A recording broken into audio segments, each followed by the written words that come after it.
नमस्कार। आज हम कक्षा 12 हिंदी केंद्रित का पाठ 2 पतंग पढ़ने जा रहे हैं। यह आलोक धनवा द्वारा रचित कविता है। आलोक धनवा जी का जन्म सन 1948 मुंगेर बिहार में हुआ। इनका एकमात्र काव्य संग्रह है दुनिया रोज बनती है और इनकी कविताओं में बिंब की प्रधानता है। पतंग कविता में भादों के बाद हुए प्राकृतिक परिवर्तनों और बाल क्रियाकलापों को चित्रित करने के लिए सुंदर बिंबों का प्रयोग किया गया है। इस कविता में भादों के महीने के बाद शरद ऋतु के में आसमान साफ होने, सूर्य चमकदार होने और शीतल मंद हवा चलने का चित्रण है। शरद ऋतु में बच्चों के पतंग उड़ाने, बच्चों के पतंगों की नाजुक दुनिया, पतंगों के लिए कपास के समान कोमल बच्चों का खुरदरी छतों पर दौड़ने आदि का वर्णन है। आसमान की ऊंचाइयों के साथ बालमन भी उड़ता है। जब पतंग के लिए दौड़ते बच्चे गिरने से बच जाते हैं तो और भी निडर हो जाते हैं। काव्यांश 1। सबसे तेज बौछारे गई भादो गया, सवेरा हुआ। खरगोश की आंखों जैसा लाल सवेरा। शरद आया पुलों को पार करते हुए, अपनी नई चमकीली साइकिल तेज चलाते हुए, घंटी बजाते हुए जोर जोर से, चमकीले इशारों से बुलाते हुए, पतंग उड़ाने वाले बच्चों के झुंड को चमकीले इशारों से बुलाते हुए और आकाश को इतना मुलायम बनाते हुए। इसका भावार्थ यह है कि वर्षा ऋतु और भादों का महीना बीत जाने के बाद शरद ऋतु का आगमन हो गया है। शरद के सवेरे का सूर्य लाल व चमकदार है। शरद ऋतु कई ऋतुओं के बाद आई है। कवि ने शरद की तुलना साइकिल चलाते बच्चे से की है, क्योंकि जिस प्रकार साइकिल चलाता बच्चा कई पुलों को पार कर उत्साहित होकर जोर जोर से घंटी बजाकर अपने साथियों को बुलाता है, उसी प्रकार शरद का सवेरा चमकदार है, जो पतंग उड़ाने वाले बच्चों को अपनी ओर आकर्षित कर रहा है। कवि कहता है कि शरद ऋतु में आसमान साफ है व शीतल मंद हवा चल रही है।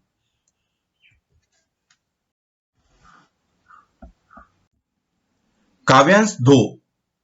कि पतंग ऊपर उठ सके, दुनिया की सबसे हल्की और रंगीन चीज उड़ सके, दुनिया का सबसे पतला कागज उड़ सके, बांस की सबसे पतली कमानी उड़ सके, कि शुरू हो सके सीटियों, किलकारियों और तितलियों की इतनी नाजुक दुनिया। इसका भावार्थ है, यह ऋतु पतंग उड़ाने के लिए उपयुक्त है। कवि ने पतंग को दुनिया की सबसे हल्की व रंगीन चीज, सबसे पतले कागज और सबसे पतली बांस की कमानी से बना बताया है। कवि ने आशा व्यक्त की है कि ऐसे में जब बच्चे पतंग उड़ाएंगे तो उनकी सीटियों व खुशी से चिल्लाने की आवाजें आएगी। बच्चों के द्वारा आसमान में उड़ाई गई रंग बिरंगी पतंगें और बच्चों की उत्साह व उमंग से भरपूर नाजुक दुनिया भी शुरू हो जाएगी। काव्यांश 1-2 का शिल्प सौंदर्य। भाषा। इस कविता में खड़ी बोली हिंदी का प्रयोग है, साथ ही साथ बिंबों का सुंदर प्रयोग है जो इस भाषा की विशेषता है। जैसे सबसे तेज बौछारे गई भादो गया, खरगोश की आंखों जैसा लाल सवेरा, शरद आया पुलों को पार करते हुए आदि ये दृश्य बिंब है जो आंखों के सामने कविता पढ़ते समय उभर आते हैं। उसी प्रकार घंटी बजाते हुए जोर जोर से, यह श्रव्य बिंब है। जब हम कविता पढ़ते हैं तो घंटी बजने की आवाज हमारे कानों में सुनाई देती हुई महसूस होती है। आकाश को मुलायम बनाते हुए, यह स्पर्श बिंब है। मुलायम होना महसूस करने वाली चीज है, इसलिए यह स्पर्श बिंब है। भाषा में तीसरी विशेषता है, विशेषणों का प्रयोग किया गया है। सबसे हल्की, सबसे रंगीन, सबसे पतला कागज, सबसे पतली कमानी आदि। इन्हीं 2 काव्यांशों में अलंकारों का भी सुंदर प्रयोग है, जिसमें उपमा अलंकार है। खरगोश की आंखों जैसा लाल सवेरा, यहां जैसा जो है वो उपमा सूचक है। मानवीकरण, इसमें शरद का मानवीकरण किया गया है। शरद आया पुलों को पार करते हुए। पुनरुक्ति प्रकाश, घंटी बजाते हुए जोर जोर से, यहां जोर जोर से शब्द 2 बार आया है और दोनों बार अर्थ एक ही है। अतिशयोक्ति, यहां पर पतंग की विशेषता के लिए कवि ने उसको बढ़ा चढ़ा करके कहा है, इसलिए अतिशयोक्ति अलंकार है। और उसने पतंग को दुनिया की सबसे हल्की और रंगीन चीज, दुनिया का सबसे पतला कागज और बांस की सबसे पतली कमानी बताया है। अब काव्यांश 3 की ओर बढ़ते हैं। जन्म से ही वे अपने साथ लाते हैं कपास, पृथ्वी घूमती हुई आती है उनके बेचैन पैरों के पास। जब वे दौड़ते हैं बेसुध, छतों को भी नरम बनाते हुए, दिशाओं को मृदंग की तरह बजाते हुए। यह भावार्थ यह है कि बच्चे जन्म से ही कपास के समान कोमल, मुलायम, सहनशील व साफ मन वाले होते हैं। जब पतंग के लिए बच्चे बेपरवाह होकर दौड़ते हैं तो ऐसा लगता है कि धरती उनके पैरों के पास खुद घूम कर आ रही है। पतंग के लिए खुरदरी छतों पर दौड़ते बच्चों के कोमल पैरों में चुभन का एहसास नहीं होता, तो ऐसा महसूस होता है कि उनके पैरों ने छतों को नरम बना दिया है।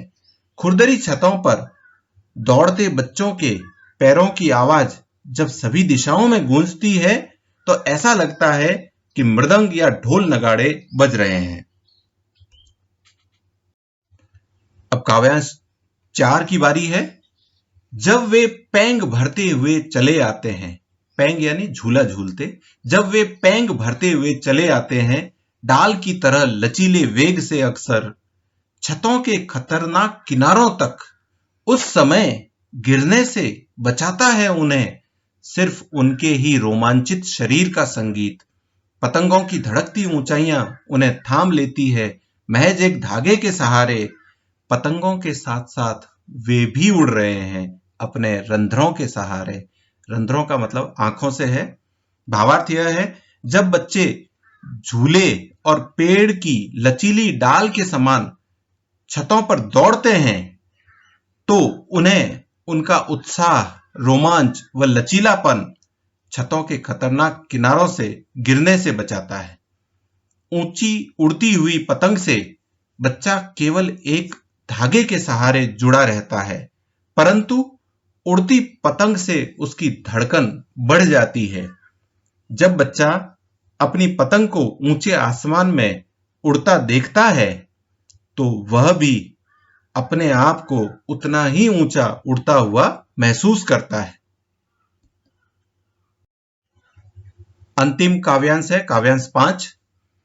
अगर वे कभी गिरते हैं छतों के खतरनाक किनारों से और बच जाते हैं, तब तो और भी निडर होकर सुनहले सूरज के सामने आते हैं। पृथ्वी और भी घूमती हुई आती है उनके बेचैन पैरों के पास। भावार्थ यह है कि यदि वे छतों के खतरनाक किनारों से गिरकर बच जाएं तो वे अधिक निडर व उत्साहित होकर चमकदार सूर्य की रोशनी में भी बाहर आकर तेज गति से दौड़ने लगते हैं और पतंग उड़ाते हैं। 3, 4 और 5 का शिल्प सौंदर्य, खड़ी बोली हिंदी का प्रयोग किया गया है। इन तीनों काव्यांशों में तत्सम व उर्दू शब्दों का सुंदर प्रयोग किया गया है। यहां पर जन्म, पृथ्वी, मृदंग, रंध्रों ये तत्सम शब्द हैं। बेचैन, बेसुध, अक्सर, खतरनाक, महज ये उर्दू शब्द हैं। इस कविता में और इन काव्यांशों में बिंबों का भी सुंदर प्रयोग है। छतों को नरम बनाते हुए स्पर्श बिंब, नरम होना महसूस किए जाने वाली चीज है। दिशाओं को मृदंग की तरह बजाते हुए, यहां पर मृदंग के बजने की आवाज है इसलिए श्रव्य बिंब है। सुनहले सूरज के सामने ये दिखाई देने वाली चीज है इसलिए दृश्य बिंब है। विशेषणों का भी सुंदर प्रयोग इसमें है। रोमांचित शरीर, यहां रोमांचित विशेषण है। धड़कती ऊंचाइयां, यहां धड़कती, और सुनहले सूरज, यहां सुनहले विशेषण है। साथ ही इन काव्यांशों में एक उपमा अलंकार का भी सुंदर प्रयोग है, मृदंग की तरह और डाल की तरह।